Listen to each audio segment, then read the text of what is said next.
Britain has got a big, fat secret. Each year, we are getting fatter. I've actually put on a stone in the last year. You've got a bit of a beer belly going. 4 months. Getting bigger and bigger. Yet many of us say we don't know why. Don't do anything any different, but it's there. I don't think I am eating more. Go through phases where I'd eat lots and lots of food. Slowing down in metabolism, I think. We've got a theory about why people are putting on weight. We're secret eaters. We each make around 200 eating decisions a day. But studies show that most of these are made without even thinking. No wonder we have no idea just how much we're eating. To put our theory to the test, we've come up with an extreme experiment. We're exposing the hidden eating habits of the nation, one household at a time, putting all those sneaky mouthfuls under 24-hour surveillance and presenting the forensic evidence in our incident room before they embark on a 10-week healthy eating plan. Oh, my God. Oh, blimey, what's going on here? Plus, we're revealing the inside scientific secrets behind why we all overeat. If you drink out of a short fat glass, you're going to pour more of the drink into that glass. And the changes that could make all the difference. Simply because it's an optical illusion. Absolutely. Your brain is deceived. Behind this secret wall, we're about to blow the lid off our nation's eating habits once and for all. I'm going to go in and see if I can check out what she's eating.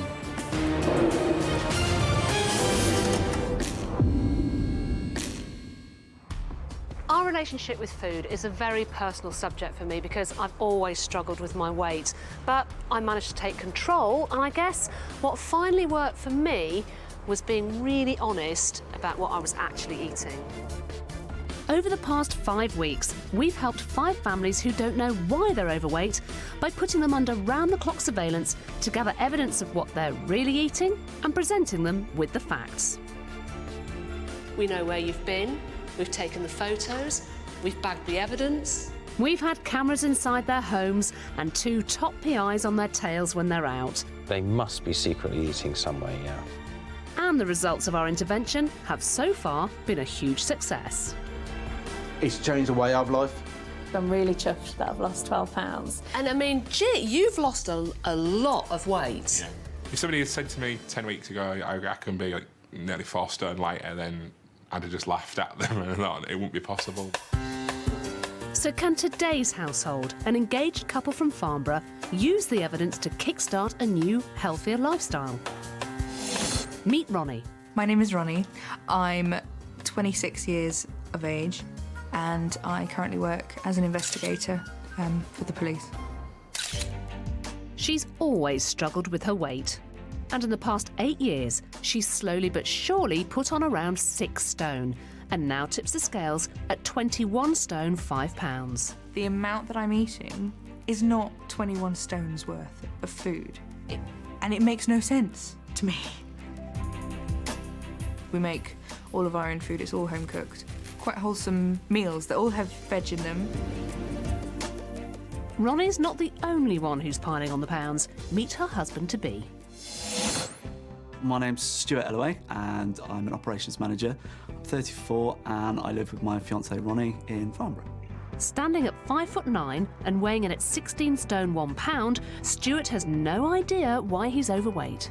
We try and eat all the green stuff, fruits, vegetables, not big eaters of crisps or fatty foods. And we seem to be putting on more weight, and it really is a complete mystery to us right now. And his bulging waistline is starting to have an impact on his relationship. If she hugs me in slightly the wrong place, I feel too large, and of course that immediately makes me feel like everything is about to switch off. And so, yeah, it does have quite an impact on our love life, really. Stuart recently popped the question to Ronnie. He got down on one knee. It was, oh my God, the diet has to start now. I don't want to be a big potato in a white dress walking down the aisle. I want her to be looking up at me thinking, wow, isn't he the most handsome I've ever seen him? And that's something I want to do for her, more than for me. I want her to really know that she's marrying, you know, me looking as good as I can. In Ronnie's opinion, a medical condition has contributed to her weight gain in the past few years. When I was 18 years old, I was diagnosed with Polycystic Ovary Syndrome, which is where you have multiple cysts around your ovaries, which can stop them from working. It can affect your hormones. And one of the side effects is weight gain, and it is also difficulty in losing weight. They don't actually know whether the polycystic ovaries cause the weight gain or whether it's just that people who are overweight are more prone to getting polycystic ovaries. So in my mind, if I don't lose the weight, I can never be seen by the fertility clinic and I can never have children. Losing weight is hard work, but what makes it harder work is if you don't know where it's come from in the first place. Research has shown that most people underestimate how much they eat by around 20%. But if Ronnie and Stuart are falling into the secret eating trap, we're here to help them change. What I really want to get out of all of this is for Ronnie to be healthy and happy. Hello, Ronnie. Hi, yes, hi, please come in. Brilliant, thank you. Right, we're going to get straight into it with food because that's why we're here. What would you eat for dinner? It's all home cooked, and we will always have. Really, we have homemade curries, bologneses. We'll have chili con carnes. Does what you eat now reflect on your body? No, because we're making it as a healthier meal as we can, but I'm still putting on weight. And it's the same for Ronnie? Yeah. It's more baffling for Ronnie's weight. In my eyes, 21 stone is a man who eats curries every day and pints of lager and pints of lager and pints of lager all through the week. So have you tried to diet before then, Ronnie? Well, from a very young age, we did the cabbage soup diet, the Atkins and the Dukan and the Slim Fast. Did Slimming World, did Weight Watchers. You've done them all? I've done them all.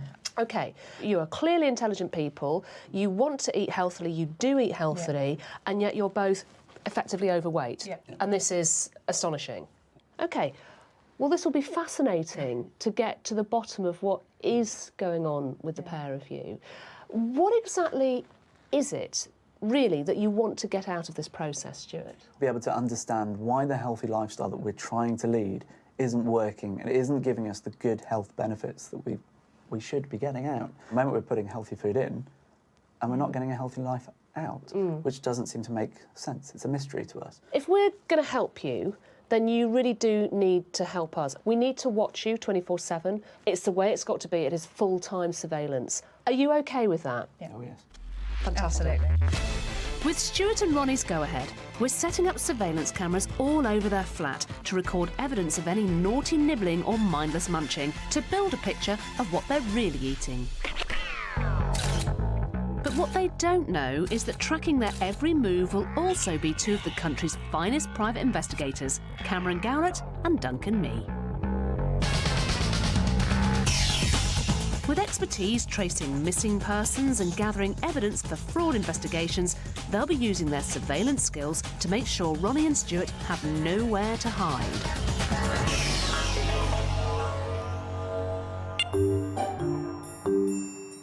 It's evening at Ronnie and Stuart's, and the surveillance cameras are rolling. Our couple are in the kitchen, where Ronnie's busy preparing a healthy-looking packed lunch for work tomorrow. Do I want tuna or ham? What did you have yesterday?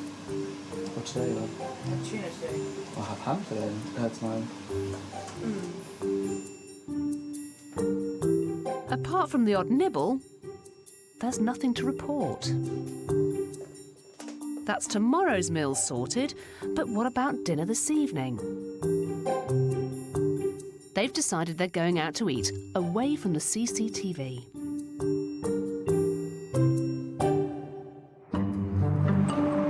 They're off for pizza. They might think that we don't know what they're up to, but our PI is 2 steps behind them. Basically, I'm going to go in, try and get a table next to them. I'm going to try and film them making their order and eating whatever they have. PI Cameron's grabbed a prime spot on the table next to Ronnie and Stuart and is about to capture every last morsel they consume on his bag cam. The average Brit eats and drinks away from home 198 times a year, But 34% of us admit that even if menus displayed calories for each dish, we wouldn't change what we order, as having what tempts us is more important than its calorie content. So, what will Ronnie and Stuart order? They had a kind of antipasta plate to begin with, a load of ham and cheese, and had some garlic bread. For Ronnie's main, it's a standard 4-cheese pizza slathered with an extra egg and extra portion of tuna. And he had a Romano with chicken ad astra. And to round off their culinary creations, they both poured lashings of olive oil all over their pizzas. Both have an alcoholic drink, which they follow up with desserts and coffees. Although this was their only recorded meal of the day, by the end of the evening, all the extras have totted up. And in just one sitting, they consumed almost what the average man and woman should be eating in an entire day.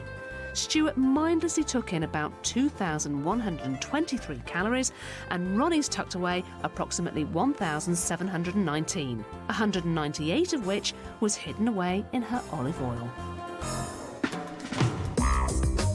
Olive oil. It's got a lovely, natural flavour, which is why restaurants often leave it on the table as a condiment so that you can enhance the taste of the meal that you're having. Although it's high in monounsaturated fats, which means it's better for your heart than other oils, it actually contains more calories than butter. And you wouldn't go spreading that on your pizza, would you? If you really do feel the need to liven up your pasta, or you've got to spruce up your meal in some way without piling on the pounds, don't pour straight from the bottle. Try half a tablespoon instead. That's only 50 calories. We've just started our 5 days of evidence gathering, where our round-the-clock surveillance will record what Ronnie and Stuart are really eating. Oh my God. Scientists have proved that the easier food is to reach, the more of it we eat. And of course, these days, it's never been easier to snack.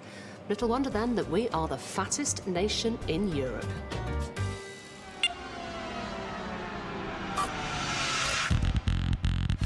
One household from Farnborough, Ronnie and her fiancé Stuart, have no idea why they're overweight.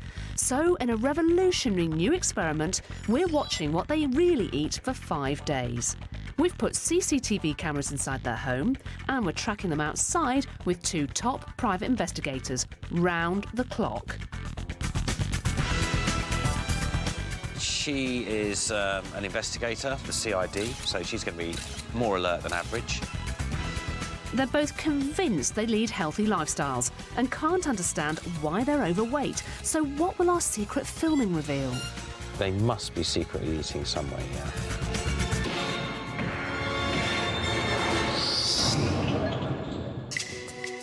Our PIs are watching them. He's going into Little Chef. To find out if our household actually eats more than they think they do. Well, Stuart's being very good. He's ordered himself a black coffee with no sugar. Keep a watch? I'll keep a watch, yeah. I'll do it now.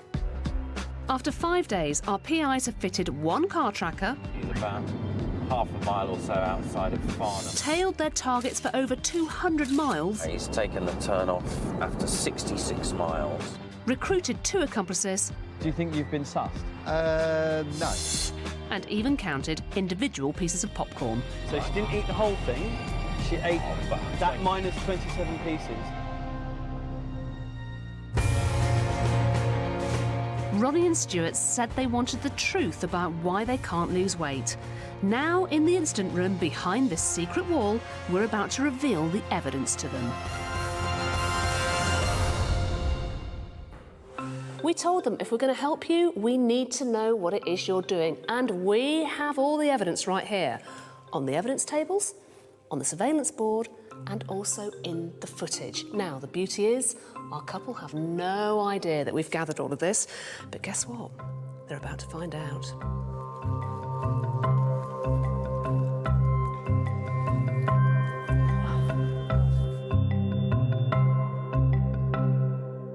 Hello, guys. Hello. How was your week? It was good, thank you. Yeah, quite intrusive. Was it? Yeah. Was it intrusive? Was it a bit weird having the cameras in the house? It was a little bit weird. Every time you open the fridge, you can hear them moving and seeing what you're eating and stuff. Well, it was intriguing for us as well because we really learnt a lot about you. And you may be very surprised to see what it was that we actually found. Oh, no. Yeah. Have a look at this. Oh, my God. Come on through, guys, and take a closer look. It's fascinating. Come with me.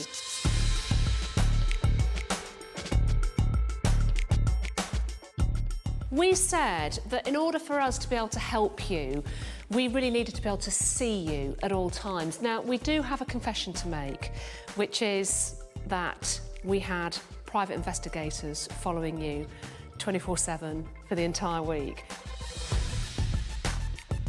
Take a look at our evidence tables here. Does any of this ring true? Do you recognise any of it? Oh, definitely. It's all very familiar, yeah. If you come over here, this is our surveillance board. Our guys were photographing you, they were following you, and we do have pictures of you inside the house, obviously. Also, scurrying around the supermarket, doing shifty things here. Stuart, who knows what that is? Hand in the bag, Ronnie, eating. Bad. It looks like these two eat like angels, so why are they unable to lose weight? First under the microscope is Ronnie, who steadily gained 6 stone and 6 dress sizes in 8 years. I think last year I was at 26. I didn't want to admit it, but I think I was. I went over the threshold of from big girl to queen of the fatties. I would just like to feel more comfortable in myself. Being a 16 or 18 would be a dream. Before surveillance began, we asked our couple to fill out food diaries for 5 days. And this is what Ronnie recorded. All of her meals, bar one Chinese takeaway for supper and a lunchtime BLT sandwich, were home cooked. She didn't go out to eat once. We make all of our own food, it's all home cooked, and it's chilies and vegetable curries and stews. She recorded some snacking in between meals, mainly on sunflower seeds, celery and fruit. And apart from a solitary gin and tonic, she was a saintly teetotaler. Ronnie's food diary claims that she's consuming an average of 1,780 calories a day, which means she's eating nearly 1,000 calories less than the 2,800 her body needs just to maintain her weight. So what will our surveillance turn up? OK, so let's just have a look at this.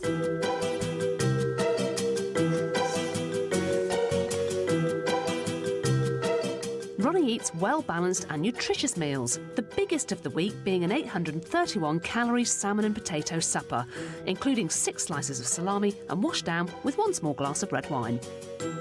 But in between meals, over the week, we catch a glimpse of some behaviour that's cause for concern. Ronnie's told us that she thinks she eats healthily, but it appears that she's pushing things to the extreme with her health food munchathons. Over 5 days, she consumed 10 squares of antioxidant-rich dark chocolate, washed down with a pint of milk. Oh, that's awful. A good helping of roasted sunflower seeds, brimming with healthy omega-3 and 6 oils. And a portion of fruit salad, 2 parts of her 5 a day. Hey, hiya, Kieran. How you doing? Kieran, Ronnie's work colleague at the police station, reported to PI Duncan what he thinks is some healthy snacking on the job too. When I got to work, she was eating the celery sticks. A couple of hours later, she shared out coconut chunks. No crime as far as he's concerned. To me, she seems to be doing all the right things. In just 5 days, we caught Ronnie unconsciously munching her way through about 1,470 calories worth of healthy nibbles, which she thinks are good for her on top of her meals. But these nutritious snacks, which on their own seem completely innocuous, could add up to a weight gain of around 2 stone a year. Sunflower seeds are one of Ronnie's favourite snacks, and whilst they're high in fibre, protein, vitamins, minerals, they're also very high in calories if you eat too many of them. And that's because around 3/4 of those calories are coming from fat. In fact, 100 grams of sunflower seeds is around 580 calories, and that's more than 100 grams of milk chocolate or 4 cans of cola. To give you an example of how much fat and oil is present in the sunflower seeds, I'm going to crush them to release their oil. Look at that. It's that oil and that fat that is the source of most of the calories in the seeds. So if you're thinking about a healthy snack such as nuts or seeds, weigh them out before you munch your way through them. For example, take a tablespoon, measure them out, put them into a little handy box like this, and that's around 100 calories, which is a much healthier snack than a bar of chocolate or a can of cola. Can you hazard a guess at how many calories is in this plate of coconut? In this small plate, 407 calories. Because, of course, it's so oily. That's more than 1.5 Mars bars. The fact that the coconut is worth a Mars bar and a half was quite shocking. You know you're snacking, you know it's healthy, but nuts and seeds and coconut are calorific. Yeah. So doing that all of the time is just going to keep the weight on. Ronnie falls into the category I like to call nutritious but naughty. These eaters surround themselves with so-called healthy options, chowing down on wholesome fresh fruit, vegetables, seeds and nuts when they feel peckish. They're motivated by the belief that what they're eating is good for their body. But to put it simply, eating too much of a good thing can make you overweight. My advice to nutritious but naughty types is to create a grazing box each evening with a specific weight of healthy snacks to munch on the following day. Counting the calories going into the box each night means controlling what you're putting into your body in between meals. Ronnie, with you there is a little bit of a running theme. You're really good when you're at home, but the minute you're released and you're out of that front door, right, you're not quite such an angel. Okay, so let's just have a look at this. Acting on a tip-off from their informant Kieran, our PIs Cameron and Duncan have tailed Ronnie to the cinema to record any mindless munching. Studies show that when we're watching a screen, we're 40% more likely to overeat, so a trip to the cinema can be a secret eating minefield as they sell supersized cartons of popcorn and containers of drink. Cinemas make much fatter profit margins from confectionery than movies, and with up to a 1,200% markup, popcorn is where you see the biggest portion distortion. So will Ronnie be able to resist a giant treat? Nope. She orders a gigantic carton of salty popcorn, which isn't even the largest size on offer, and to wash it down, she's gone for a Tango Ice Blast, so she's grabbed 738 calories without even realising it. The next day, Ronnie's eating out again. She's meeting a friend for lunch in the pub, and PI Cameron is hot on her heels. I'm going to go in and see if I can check out what she's eating. They shared a starter, which was kind of ciabatta bread and hummus. She had 4 pieces of ciabatta bread. Then she had what I think was penne arrabbiata pasta, which came with another 2 pieces of ciabatta bread. So she had 5 pieces of ciabatta bread, all in all. With all the extras, Ronnie notches up 840 calories for lunch. That's more than the largest meal of the week she ate at home with Stuart. There is a slight theme going on, which is even though, I mean, you're saying to me, look, it's only now and then I'll go out for something to eat with my other half. I'll pop to the cinema with my friend. It's not that bad. But in a week, that's a lot, absolutely. So that would explain a little bit about why you're maybe heavier than you want to be. Is it fair to say that the food that we see here today is more or less representative of what you had for the week? You think so? Okay. I think so. I'm surprised by that because our dietitian did some number crunching looking at this, and she was saying that actually there is not enough food on these tables for you guys to maintain your weight or even to put on the weight. Wow. No. So there's just not enough food here. So we need to kind of ask a couple of questions, which is, were you aware of the cameras this week, and do you think maybe you weren't eating quite as much as you normally do? For me, this week, I did have one of the days I wasn't very well. Ah. So I actually did eat less. But just on one of the days. The other days, I did what I would normally... Was normal? Do, yeah. Well, in that case, I mean, you know, you guys are a challenge for us, because actually what happened this week, you lost weight. So there's still some digging to be done when it comes to the mystery of Ronnie's current weight, but in the meantime, she can start to tackle the secret eating that we've uncovered with the surveillance. In her food diary, Ronnie recorded consuming around 1,780 calories a day on average. Whilst under surveillance for 5 days, we recorded her eating and drinking an average of 1,839 calories per day. To help Ronnie lose weight, we're putting her on a 1,500 calorie a day diet plan. She'll be slashing her portion sizes and cutting out the extras when she goes out to eat. And knocking high-calorie temptations like fizzy drinks and cinema popcorn completely on the head.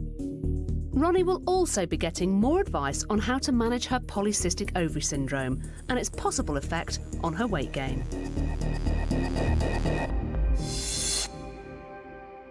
You think other people look at you and say, well, she's a big girl, she must be a right slob, and she's probably scoffing doner kebabs every night, which we know isn't happening. Yeah. But you are picking and you are taking in extra calories from whatever source, even though they're healthy sources. Yeah. If we could just reduce your intake, even by 100, 200 calories, that will impact your weight. So it can be done. It might be difficult for you, but it can be done.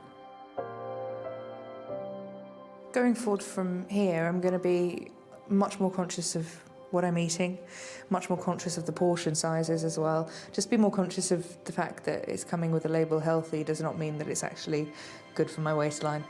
Later, we'll find out how Ronnie gets on.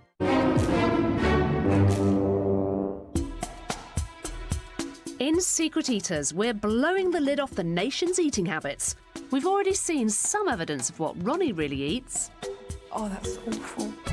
But Stuart's evidence is still to come. Across this series, we're exploring ways to eat less by making small changes in our behaviour. This week, we're looking at how our perception of how much we're drinking can be altered by something as simple as the shape of the glass we're using. Hello, David. Nice to see you. Hi. Nice to see you again. It's good to see that you've got the drinks in. Lovely summer afternoon. I thought we'd have a sit here and have a nice little drink. Like out of man. I've come to central London to meet chartered psychologist Dr. David Lewis to find out more. What is all of this about? Right, I'd like you to imagine that you're working behind a bar, OK? Yeah. And what I'm asking you to do, this is non-alcoholic beverage, I'd like you to pour a shot. Now, you understand a shot is actually I know a shot very well. You know a shot very well. Pour a shot into each of these 2 glasses. Yeah.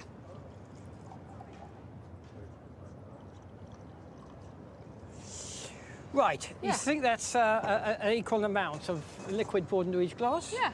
Yeah, you happy with that? Well, do you know, I must admit they're probably doubles, but yeah. Well, let's see. We got here 2 glasses which are exactly the same dimensions. Yeah. So let's see actually how good you were. So that's your tall, thin glass. Yeah. Oh, I've spilled a little, and that's your short, fat glass. No! Now, I think you can see you've probably poured a third as much again. Third more. Now, why did you do that? Because it's an optical illusion. And it's an illusion which fools literally millions of people. It's been very widely researched by psychologists. If you drink out of a short, fat glass, you're going to pour more of the drink into that glass than you are if you use a tall, thin glass. Simply because it's an optical illusion? Absolutely. Your brain is deceived by the appearance of the glasses. So if we were to take this out into the general public, you are pretty sure that they would fall for it? If you asked them to pour a shot into each of these glasses, they would pour more into this glass than they would into that glass. Let's have a go. To put the theory to the test, Dr. Lewis has invited 20 volunteers along to the pub. To throw them off the scent of what we're actually testing, we've asked them to take part in a focus group on booze and its effects on the body. The group is asked to sample different cocktails and identify the ingredients by taste alone. It's ginger ale, isn't it? It's definitely ginger ale. Whilst they get stuck into the drinks, in the name of science, of course, Dr. Lewis asks individuals to come in and see him one by one. Hello. This is where he'll be conducting the real experiment. To find out if people pour more into shorter, fatter glasses than they do into taller, thinner glasses, Dr. David tells each volunteer to free pour a drink without using a measure. I would like you to imagine you've come home, you're tired, you've kicked your shoes off, you've sat down, and you've decided you need a little drink to refreshen you after the stress and the worries of the day. So there's your tumbler. Yep. There, let's imagine that's a bottle of whiskey. Yeah. And I'd like you to pour yourself the kind of shot you'd pour yourself If I was at home. if you were at home. 10 of them, half the group, are asked to pour into the taller highball glasses, and 10 of them into the shorter, fatter tumblers. The glasses may be different shapes and sizes, but they both hold the same volume. Well, that looks pretty good to me. Later on, we'll be back to find out the results.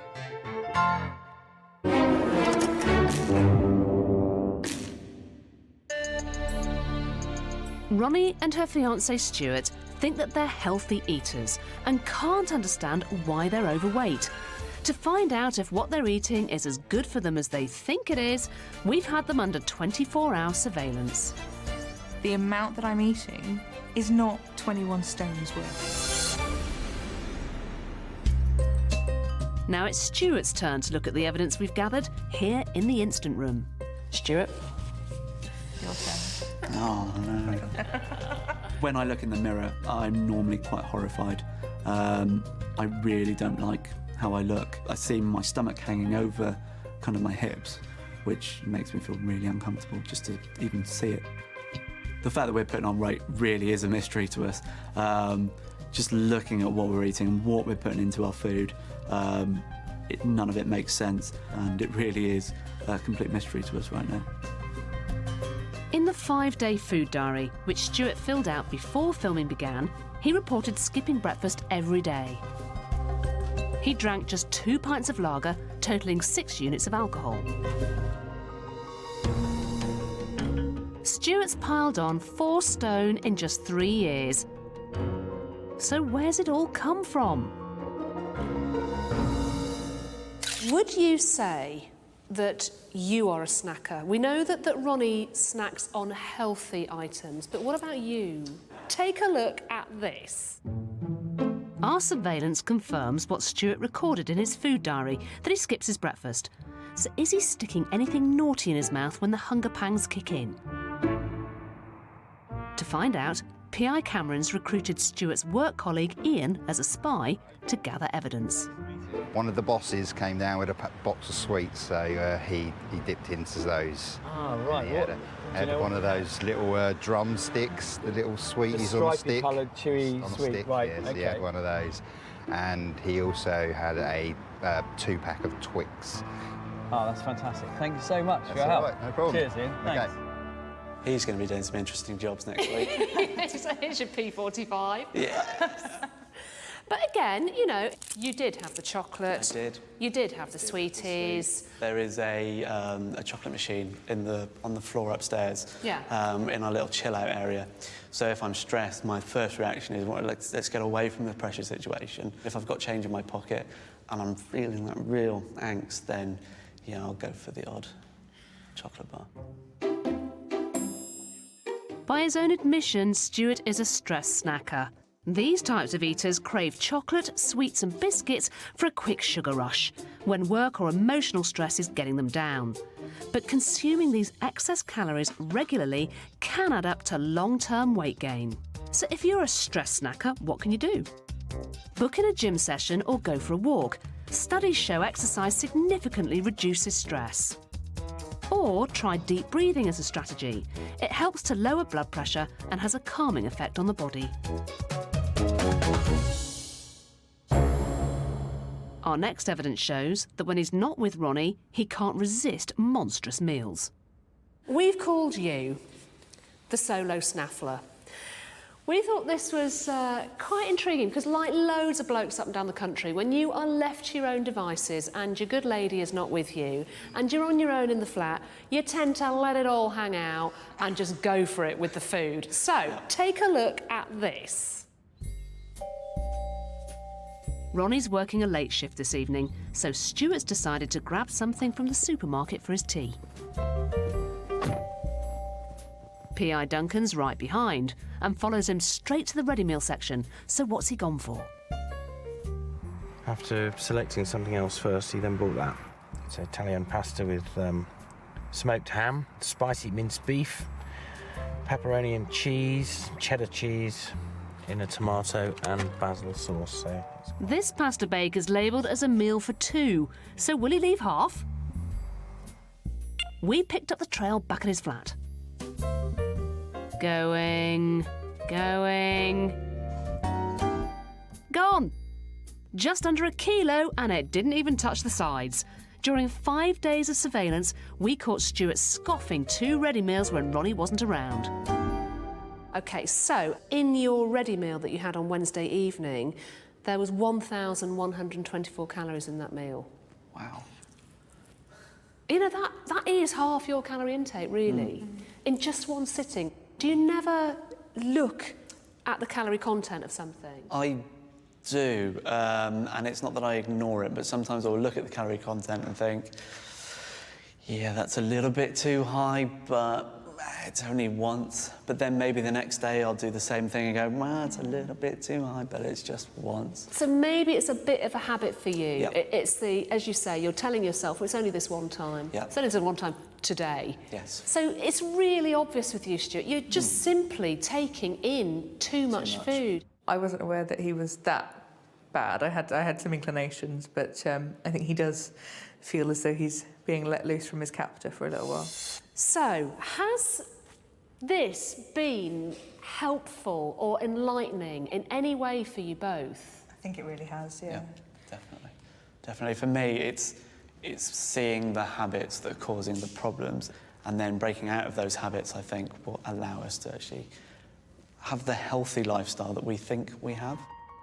But yeah, when you see it all put together like that, it's quite shocking, it's quite alarming, and you think, what am I doing to myself? Stuart's weight gain was a complete mystery to him, but our evidence shows that he's eating more than he thinks he is.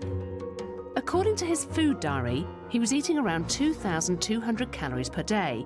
During the 5 days we filmed him, he ate closer to 2,300 a day. Now, faced with his secret eating and drinking habits, will he finally be able to turn the tide?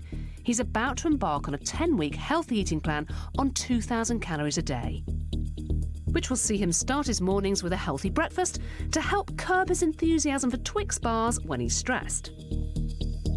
Ready meals for 2 have been downsized to portions for 1. And he'll be ordering less when he goes out to eat. I feel that the next 10 weeks are going to be quite difficult for us. Actually getting used to smaller portions, actually getting used to not having that little bit extra, and those habits are going to be hard to break. We'll find out later how Stuart and Ronnie get on.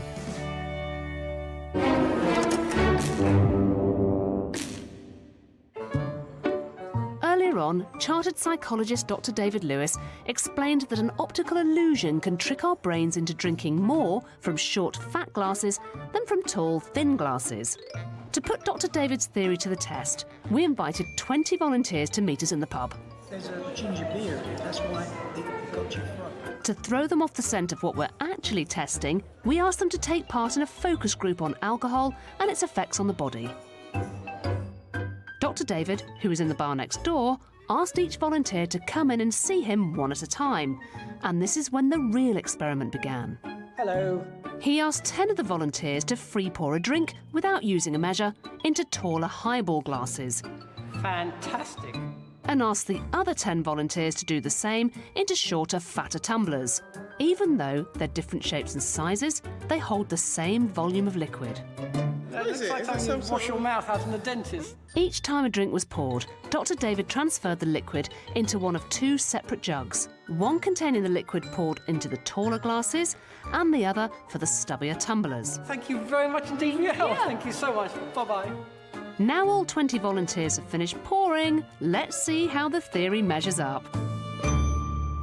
Well, the results are in, and they are as we expected based on the theory. In this cylinder, we have the total content of the wide glasses, and in this cylinder, we have the total content of the tall, thin glasses. So as you can easily see, far more alcohol was poured into the fat, wide glasses than into the tall, thin glasses. In fact, the results are overwhelming. 397 millilitres of liquid was poured into the tall, thin glasses compared to 796 millilitres into the shorter, fatter tumblers. If you are trying to watch your weight at home, then this has been proven that if you drink out of a tall, slim glass, rather than a glass like that, it's proved, taking in fewer calories. Yes, your eyes will deceive you and they will enable you to drink fewer calories. So have a tall, thin glass rather than a short, fat one, and you won't get fat. That's yours. Thank you. Cheers. Cheers.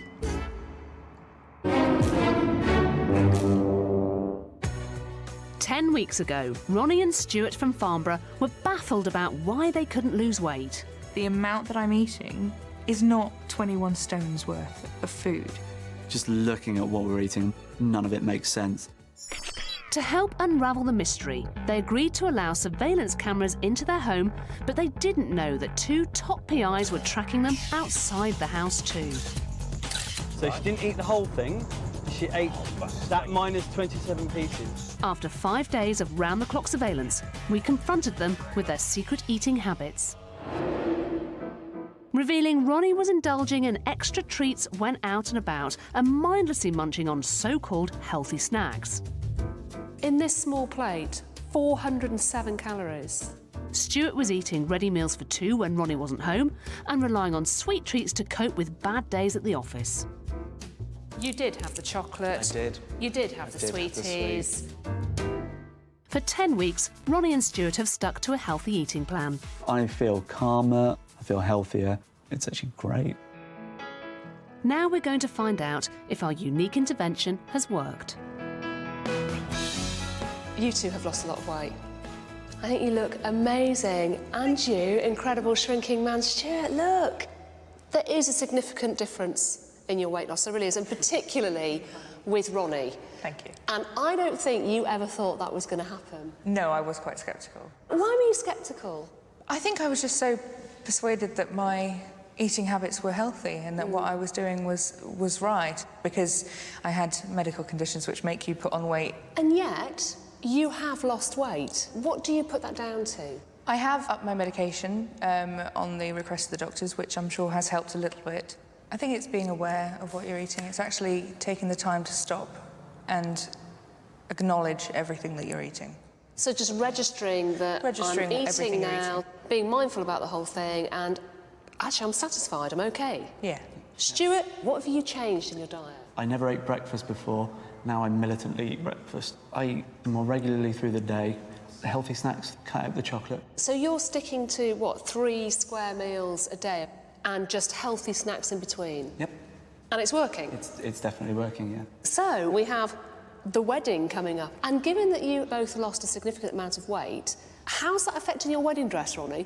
Well, it arrived about halfway through the process, and I think it was 2 inches too big on the waist, 1 inch on the bust. Now, hopefully, it should be even You're going to have bigger. To have it taken in even more. I could make a second wedding dress. For Stu. Yeah. Stuart, you started off at 16 stone 1 pound. You're now 14 stone 9 pounds. Awesome. You've lost 1 stone and 6 pounds, so nearly 1.5 stones in just a matter of weeks. Incredible. Ronnie, you started off at 21 stone 5 pounds. You're now 19 stone 11 pounds, which means you have lost 1 stone 8 pounds. Congratulations. Thank you. Yeah, over 1.5 stones in just a few weeks. I think. If the couple keep up the good work, by the time they walk up the aisle, Stuart will have shed another 2 stone 1 pound, and Ronnie will be 2 stone 4 pounds lighter for her big day. It's really nice to see that, you know, just a couple of tweaks to your diet has made a huge difference for you. Congratulations. Thank you. It's been something that has worked. I mean, nothing ever has worked at all. I'm still convinced that PCOS has had an influence on my weight gain, but I think that there are an awful lot of things that I was doing wrong as well.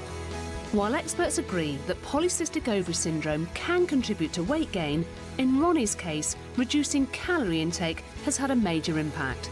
By keeping on a calorie-controlled diet, Ronnie should continue to lose weight and reduce her symptoms. Well, for us, it's small changes, small tweaks. With the wedding coming up, it's more motivation to keep going and keep making those small changes. I think I'll look nice on my wedding day, I do. I've chosen a very good dress. My fiancée looks absolutely amazing. She's beautiful, absolutely beautiful.